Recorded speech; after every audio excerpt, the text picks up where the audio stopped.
우리는 먼저 세상이 말하는 온유와 또 성경이 말하는 온유가 다르다는 것을 우리가 이야기했죠. 세상은 단순히 온유라고 하는 것을 부드럽고 조용하고 그러한 얌전한 성격으로 이해한다면, 성경이 말하는 온유는 단순히 그러한 성품이 아니라 하나님의 뜻에 자기를 맡기는 힘이라고 하는 것을 우리가 이야기했습니다. 헬라어 프라우스라고 하는 이 온유함이라고 하는 단어는 원래 길들여진 말과 같은 큰 동물이 주인에게 순종하는, 그 주인에게 길들여진 그 순종의 상태를 뜻한다라고 말씀드렸었죠. 즉 온유란, 우리에게 있어 온유란, 성경이 말하는 온유란 나의 뜻이 아니라 하나님의 뜻에 나를 맡기며 하나님을 신뢰하며 살아가는 그러한 삶의 태도를 바로 온유라고 이야기합니다. 그래서 지난 시간에 먼저 우리가 하나님을 향한 온유, 우리가 온유한 삶이라고 했을 때 먼저 하나님을 향한 온유함을 우리가 나누었지요. 하나님을 향한 온유함, 내 속의 온유함이 하나님을 향해 나타날 때에는 어떠한 모습으로 나타나느냐? 내 눈에는 분명히 이 길이 좋아 보이지만, 이것이 좋은 길처럼 보이지만 하나님이 인도하시는 길이기 때문에 그분의 뜻을 신뢰하며 순종하는 것, 그것이 바로 하나님을 향한 우리의 온유함이다라고 이야기했습니다.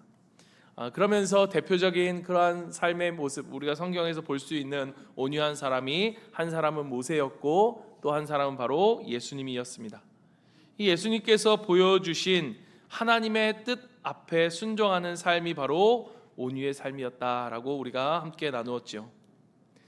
여러분, 오늘 우리가 나눌 말씀은 이렇게 온유함은 하나님 앞에서 나타나는 온유함과 동시에 이 온유함은 반드시 사람들 앞에서도, 사람들을 향해서도 드러나게 되어 있다라고 하는 것입니다.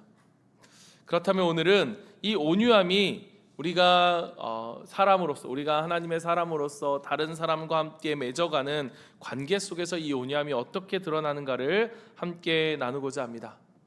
여러분, 이 온유함이 어떻게 드러나느냐? 바로 친절함과 용서라고 하는 것으로 나타납니다. 여러분, 이 온유한 사람의 특징이 뭔가라고 한다면, 우리가 앞에서 이야기했지만 하나님께서 모든 것을 통치하신다, 하나님이 다스리신다, 내 인생을 향한 최고의 계획과 최고의 뜻을 가지고 내 인생을, 내 삶을, 인생을 인도하신다, 그분이 나를 사랑하시고 나를 이끄시고 나를 인도하시며 내 곁에 항상 함께 계신다라는 것을 믿는 것이고 신뢰하는 것이죠. 그러니까 그분이 나를 그냥 내버려 두지 않는다라고 하는 이 사실을 붙드는 것이고 믿는 것입니다. 여러분, 그렇기 때문에 내가 이 세상에서 살아가는, 그리고 이 세상 속에서 경험하는 어떠한 사건들, 또 마주하는 주님이 허락하신 모든 그러한 사람들, 특별히 우리가 살아갈 때에 때로는 나를 어렵게 하거나 힘들게 만드는 어떠한 사건이나 그러한 사람들을 바라볼 때에도 세상과는 다른 눈으로 그들을 바라보는 것입니다. 하나님께서 나를 누구보다 잘 아시는 하나님, 내 인생을 책임지시는 그 내가 신뢰하는 하나님께서 이러한 상황과 또 이러한 사람들을 통해서 도대체 나에게 무엇을 하려고 하시는 것일까? 이 상황을 통해서, 이 사람들을 통해서 과연 하나님은 내가 무엇을 배우기를 원하실까라고 하는 그러한 방식으로 세상을 새로운 눈으로, 새로운 방식으로, 새로운 관점으로 보게 된다는 것입니다.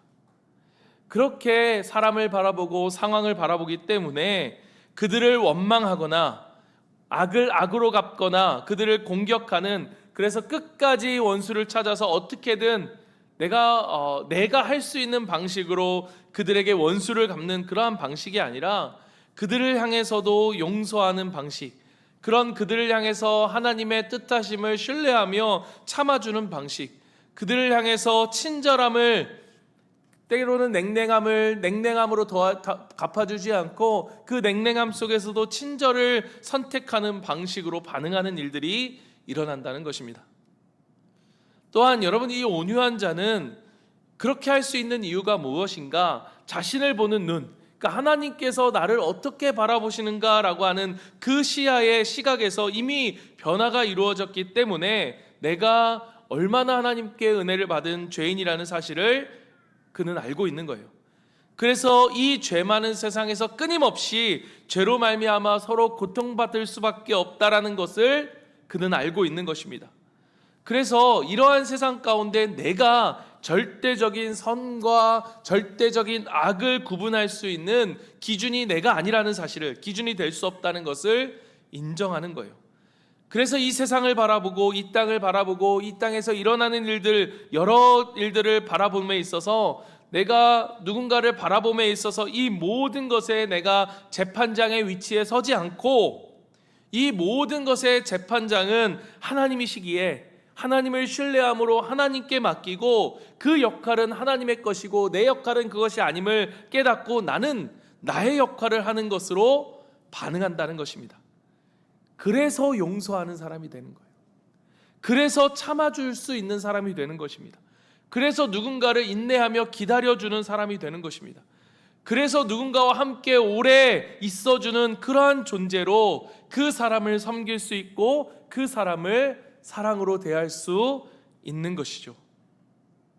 여러분, 이 온유함이 드러나는, 이 사람을 향하여서 온유함이 나타나는 그러한 사람이 누가 있을까 떠올려 봤더니 여러분, 성경 안에서 우리가 스데반이라는 사람을 생각해 볼 수 있을 것 같아요.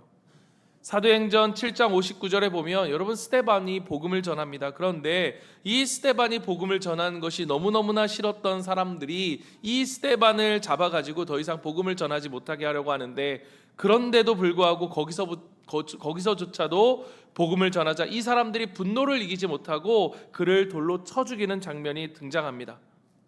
바로 그가 그 돌로 쳐서 죽기 직전 그의 인생의 마지막 순간에, 그런데 그 억울하고 그 고통인 그 순간에, 이 마지막 순간에 이 스데반이 뭐라고 하는가 하면 사도행전 7장 59절 60절입니다. 그들이 돌로 스데반을 치니 스데반이 부르짖어 이르되 주 예수여 내 영혼을 받으시옵소서 하고 무릎을 꿇고 크게 불러 이르되 주여 이 죄를 그들에게 돌리지 마옵소서, 이 말을 하고 자니라. 그렇게 억울하게 그 돌로 쳐 죽임을 당해 가면서 그가 마지막으로 했던 말이 무엇이었는가 하면 저들의 죄를 용서해 달라, 그들의 죄를 그들에게 돌리지 말라라고 하는 간구였습니다. 여러분, 이게 어떻게 가능할까요? 여러분, 한번 생각해 보십시오. 이게 가능하겠습니까? 가능한 것도 참 어렵지만 여러분, 이 마지막에 이 스데반이 외치는 이 이야기를 누가 들을 수 있었을까를 생각해 보면 바로 그의 각장 가까이에서 그에게 돌을 던지는 사람들이 그 이야기를 들었을 거예요. 여러분, 지금 이 이야기가 누가복음 7장에 누가가 기록한 이 사도행전 7장에 기록되어지는데, 이 누가는 과연 이 이야기를 누구에게 들었을까? 바로 그의 스승인 바울에게 들었을 것입니다. 그러니까 바울이 사울이었을 때에 이 사도행전 7장 그리고 8장 처음에 보면 이 스데반을 죽이는 자리에서 그의 가장 가까이에서 사람들의 겉옷을 받아주고 있었던 사람이 등장하는데 그게 바로 바울이었습니다. 그러니까 이 바울이 사울이었을 때 그때의 그곳에서 이 스데반의 마지막 말을 들었던 거예요. 이 사울의 마음 가운데 마지막 죽어가는 이 스데반의 입에서 터져나온 그 기도가 생각났던 거죠. 그리고 자기의 제자가 이 복음서를 기록할 때에 이 스데반의 마지막 기도가 무엇이었는지를 그에게 알려줘 오늘 사도행전에 남겨져 있는 것입니다. 그러니까 도저히 사람으로서는 할 수 없는 것을 예수님 안에서 그렇게 변화되어진, 예수님을 하나님을 향해 신뢰하는, 자기의 죽음조차도 그 억울한 상황조차도 하나님을 향한 신뢰함으로 받아들일 수 있었던 그 온유한 성품을 가지고 있었던 스데반은 그 온유함을 가지고 끝까지 달려가더라라는 것이었습니다. 정말 그 순간에, 그 죽어가는 그 순간에도 그는 용서를 선택합니다. 그 순간에 그는 악을 악으로 갚고 그 억울함을 가지고 끌어안고 죽는 것 대신에 그들을 향한 친절함을 선택합니다. 그 사랑과 친절함과 용서를 선택한 그가 자신의 생명을 내어주는 방식으로 그가 죽었고, 그로 말미암아 어떠한 일이 일어납니까? 그곳에 있던 많은 사람들이 그의 온유함으로 말미암아, 특별히 바울과 같은, 그런 사울과 같은 그 사람들이 주님께 돌아오는 역사가, 그 구원의 역사가 일어나고 있었던 것이죠. 여러분, 이것이 바로 하나님의 방식이라는 거예요. 하나님의 방식이, 하나님의 사랑이, 하나님의 복음이 우리 속에 전해질 때에 어떠한 방식으로 그 복음이 그들 가운데 전해지느냐? 온유함을 통해서, 온유함의 방식으로 나를 죽고 그 나를 죽음으로 친절함과 그 따뜻함과 참아줌과 그 사랑과 용서의 방식으로 그들 가운데 나타나 그것을 통해서 구원을 이루어 가시는 것이 바로 하나님의 방식이라는 것입니다. 사랑하는 성도 여러분, 이 온유함이라는 것은 그래서인가 여전히 오늘 우리들 가운데 그렇게 인기 있는 이야기는 아닌 것 같습니다. 오늘 이 시대를 살아가는 사람들에게 만약에 제가 여러분에게 선물을 주겠습니다, 온유함이라는 성품을 선물로 주겠습니다 라고 하면 여러분 아무런 관심이 없을 거예요. 그런데 여러분, 오늘 말씀을 여러분 꼭 기억하십시오. 여러분, 이 온유함을 성경은 뭐라고 이야기합니까? 복이라고 이야기합니다. 온유한 너희여 복이 있도다 라고 이야기합니다. 온유해서 복을 얻어라가 아니라 온유한 너희여 복이 있도다라고 선언하고 있습니다. 이 복받은 자, 이 온유한 자를 위하여 준비된 그러한 상이 있음을 선언하고 계신 거예요. 여러분, 과연 이 온유한 사람이 받게 되어지는 상은 과연 무엇인가? 5절은 우리에게 이야기하죠. 온유한 자는 복이 있나니 어떻게 됩니까? 그들이 땅을 기업으로 받을 것이다 라고 말씀하십니다. 땅을 기업으로 받는다. 너무 좋지 않습니까? 눈이 확 떠지지 않습니까? 땅을 받잖아요. 땅 보러 다니시는 분 없으시죠? 부동산을 받는다는 거예요.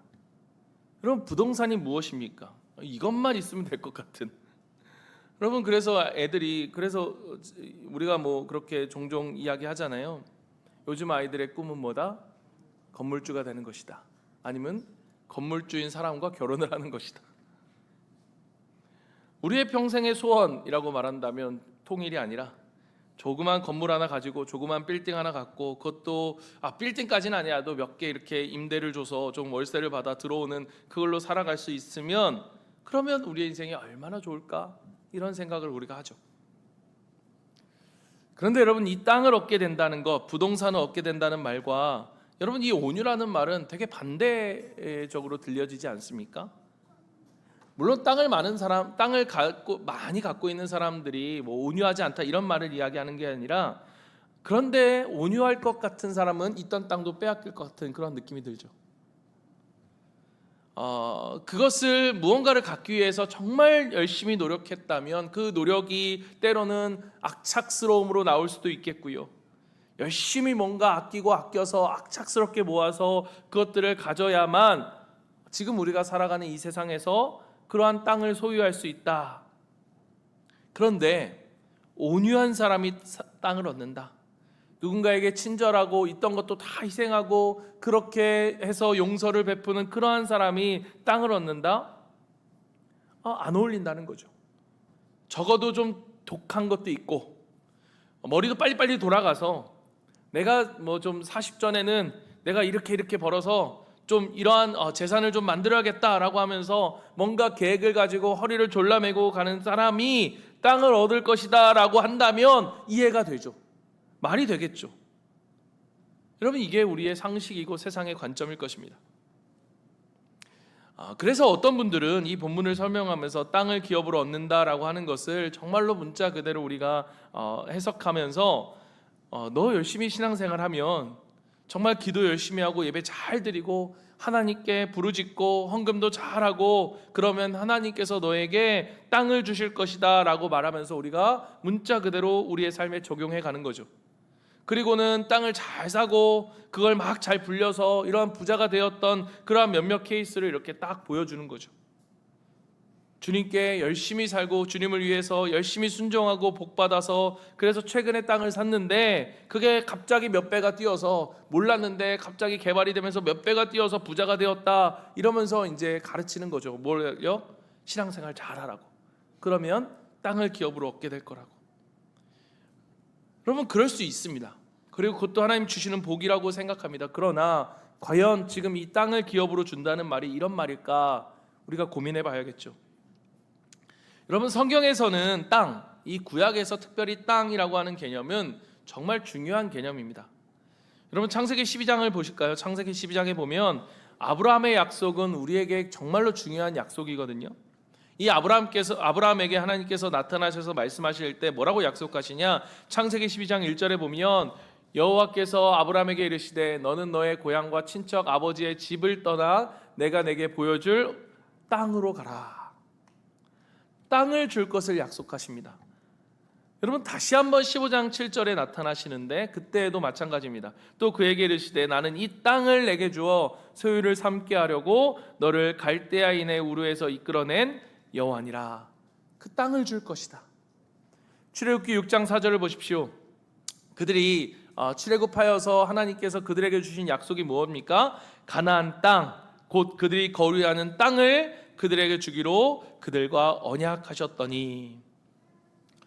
레위기 20장 24절 말씀, 내가 너희에게 전에 너희에게 이르기를 너희가 그들의 땅을 기업으로 받을 것이라. 내가 그 땅 곧 젖과 꿀이 흐르는 땅을 너희에게 주어 유업을 삼게 하리라 하였노라. 나는 너희를 만민 중에서 구별한 너희의 하나님 여호와니라. 아멘. 그들에게 주시기로 한 그들과 맺으신 이 언약의 핵심에 땅이 있고 하나님은 그곳을 레위기 20장에 보면 젖과 꿀이 흐르는 땅이라고 묘사해 주셨습니다. 여러분 그들이 들어갔던 가나안 땅은 정말 젖과 꿀이 흐르는 땅이었을까? 여러분 우리가 잘 알죠. 그곳은요 물도 부족한 곳이었습니다. 여러분 그 땅이 화강암으로 이루어져 이 비가 내리면 물을 가둘 수 없는 그 지형이었기 때문에 거기는 절대적으로 뭐가 필요했느냐? 이른 비와 늦은 비가 필요했습니다. 곡식을 시작할 때와 곡식을 거둘 때 내리는 이른 비와 늦은 비가 없으면 절대적으로 살아갈 수 없는 땅, 그것이 바로 가나안 땅. 그러나 여러분 그 땅에는 무엇이 있었는가 하면 그 땅에는 무엇이 있었습니까? 안식이 있었습니다. 하나님이 그들에게 주시고자 했던 그 땅의 핵심은 무엇이냐? 바로 안식이었어요. 상대적으로 훨씬 더 부유한 곳에 머물렀던 그 이집트 땅에서 애굽의 땅에서 그들은 무엇이었습니까? 노예였습니다. 노예인 그들에게 없었던 것이 무엇이냐? 바로 안식이었죠. 그들에겐 안식이 없었습니다. 안식을 누릴 수 없었어요. 그러나 하나님이 약속하신 그 땅에서 그들은 이른 비와 늦은 비를 주시는 하나님을 신뢰하며 그 하나님의 은혜를 누려가며 그 은혜 가운데 살아가면서 그들 가운데 허락된 하나님의 축복은 무엇이었는가? 바로 안식이었습니다. 여러분 그 안식은 히브리서로 나오면 신약으로 나오면 그 안식은 무엇을 우리에게 예표하여 가르쳐 줍니까? 그 안식이 무엇을 예표하였음을 우리에게 확인시켜 줍니까? 바로 예수 그리스도입니다. 여러분 이 온유한 자에게 주시는 그 땅은 무엇입니까? 바로 예수님이에요. 여러분 그런데 놀라운 것이 뭐냐면 이 예수님을 무엇으로 주시냐? 예수님을 무엇으로 주신다고 합니까? 기업으로 주신다는 거예요. 여러분 저는 오늘 저와 여러분이 이 약속을 꽉 붙잡고 살아가는 우리에게 정말 우리가 살아갈 수 있는 이 온유함을 살아갈 수 있는 이유는 여기에 있다고 생각합니다. 여러분 제가 이 말씀을 묵상하는데 너무너무 큰 은혜가 되었어요. 여러분 기업이 무엇입니까? 여러분 기업이 뭐예요? 쉽게 말하면 유산입니다. 제가 가진 것을 제 아들에게 물려주면 그게 뭐예요? 기업이에요. 유산이 되는 거예요. 그리고 그 유산은 그의 삶의 기초가 되어져요. 그래서 구약에서의 땅은 사고 팔 수가 없어요. 하나님께서 주신 그 땅은 반드시 그의 후손에게 물려주어야 하는 것이 되어지는 거예요. 그 삶의 모든 삶의 기초가 되기 때문이에요. 그 땅이 가리키는 예수 그리스도는 그 가정의 그 지파의 뭐가 되는 거예요? 삶의 기초가 되고 유산이 되어지는 거죠. 여러분 온유한 자에게 주어지는 말할 수 없는 축복은 뭐냐? 바로 그 예수 그리스도를 기업으로 주신다는 거예요. 그리고 그 예수 그리스도가 우리의 모든 삶에 뭐가 돼요? 기초가 되신다는 거예요. 그래서 성경은 이렇게 이야기합니다. 시편 34편 12절 우리 같이 한번 띄워주시겠습니까? 우리 같이 한번 읽어보겠습니다. 시작. 여호와를 자기 하나님으로 삼은 나라 곧 하나님의 기업으로 선택된 백성은 복이 있도다. 아멘. 하나님께서 우리의 삶을 책임져 주시고 우리의 자녀들의 삶을 책임져 주신다는 거예요. 그렇기에 여호와를 기업으로 선택된 백성은 복이 있다 말할 수 있다는 것입니다. 그렇다면 여러분은 여러분의 자녀에게 무엇을 가르쳐 주시겠습니까? 여러분 무엇을 가르쳐 주시겠어요? 여러분, 우리가 어떠한 거센 풍파에도 이겨낼 수 있는 삶, 그게 하나님의 자녀라면, 여러분 우리가 하나님의 자녀임을 드러내는 그것이 무엇이냐? 여러분의 자녀가 정말로 여러분의 자녀인지를 알 수 있는 여러 가지 방법이 있겠죠. 제 아들을 보면 그냥 제 아들이네 이렇게 보여지겠죠. 왜? 얼굴이 닮았으니까. 그런데 진짜 안 닮았다고 여러분 한번 상상해 보십시오. 그럼 뭐 해야 됩니까? 유전자 검사를 해야죠.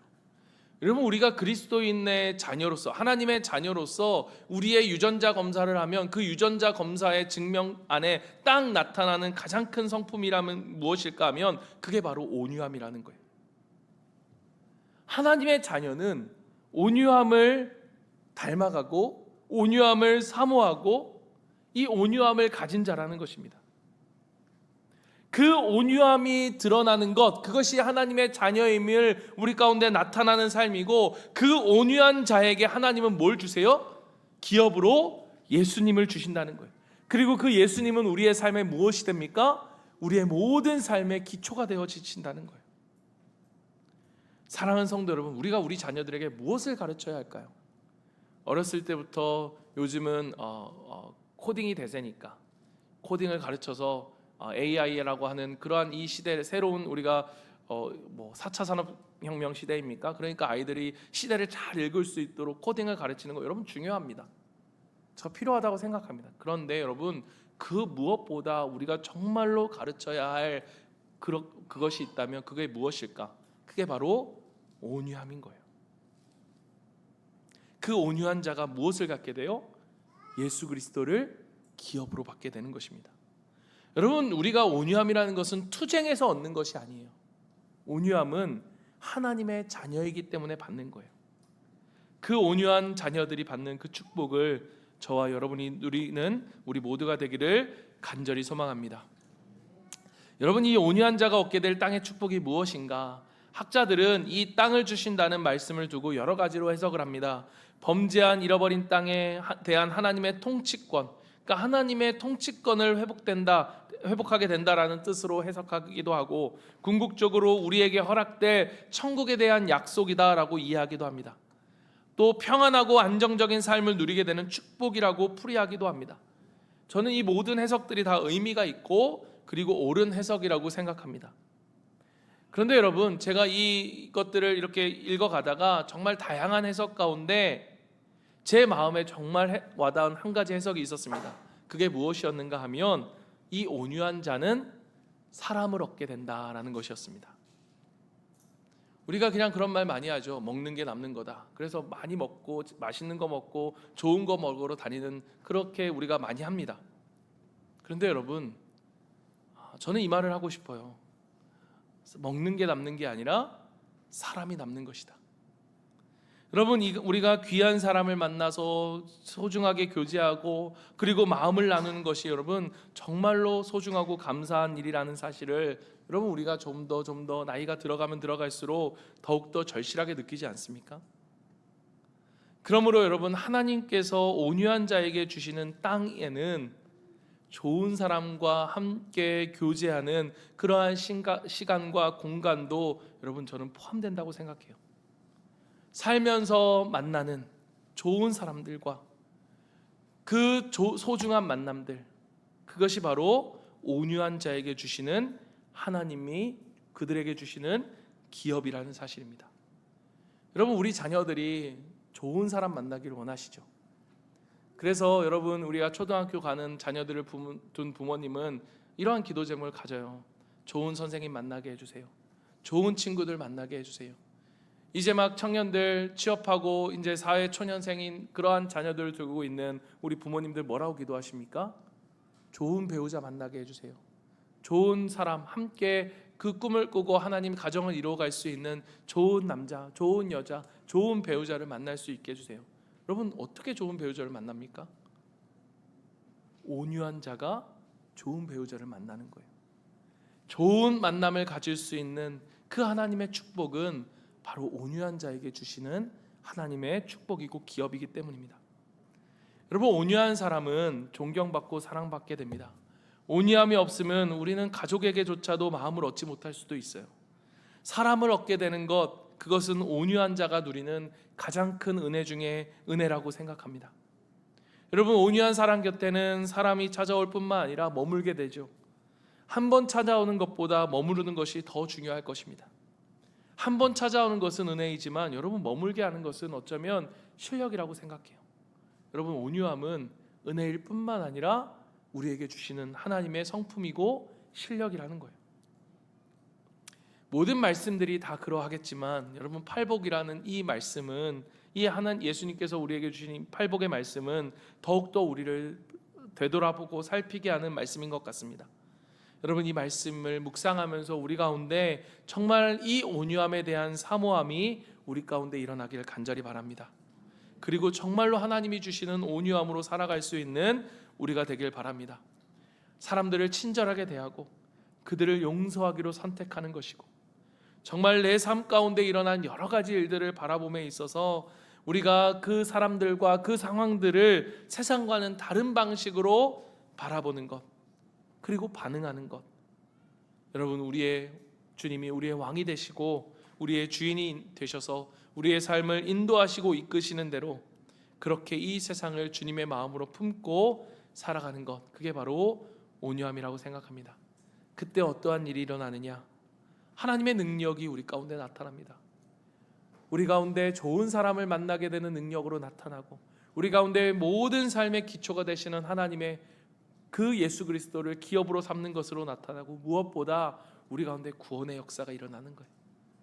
믿지 않는 내 아내, 믿지 않는 내 남편이 우리의 온유함을 통해 구원받는 역사가 일어나고요, 믿지 않는 내 자녀가, 하나님을 떠난 내 자녀가 주님께 돌아오는 구원의 역사가 일어나고, 때로는 나를 대적하는 그 사람이 오늘 스데반처럼 그 앞에서 옷을 들고 있었던, 그 돌을 치는 것에 동의하고 너희들이 잘하고 있다라고 말하고 있었던 그 사울이 그 모습을 바라보며 그 온유함 때문에 결국 하나님을 알게 되고 믿게 되고 복음을 증거하는 자로 변화되어지는 그 구원의 역사가, 우리가 그토록 바라는 영혼 구원하여 제자 삼는 이 놀라운 구원의 역사는 우리의 온유함을 통해 이루어진다라는 것, 그 온유한 나를 통해 이루어가는 하나님의 놀라운 축복의 역사라는 사실을 여러분 잊지 마십시오.